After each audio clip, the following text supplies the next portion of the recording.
Guys, आज हम आपको दिखाने वाले हैं अपने 4 ड्राइंग्स। तो बिना किसी समय के को बर्बाद किए शुरू करते हैं। पहली ड्राइंग ये है। आपको अगर अच्छी लगे तो लाइक करिए, सब्सक्राइब करिए एंड शेयर करिए।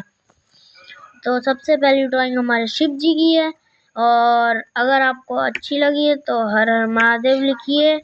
और ये सेकंड हमारी है कान्हा जी के बांसुरी की ड्राइंग। अगर अच्छी लगे तो राधे राधे लिखिए। और अब आते हैं हम इस पे।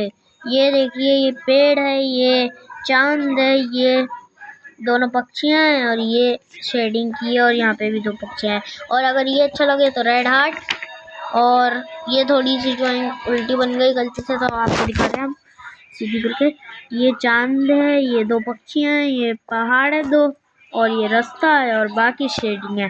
तो गाइस, अगर आपको ये वीडियो अच्छी लगी तो लाइक करिए, सब्सक्राइब करिए। चलिए मिलते हैं अगली वीडियो में, तब तक के लिए बाय बाय।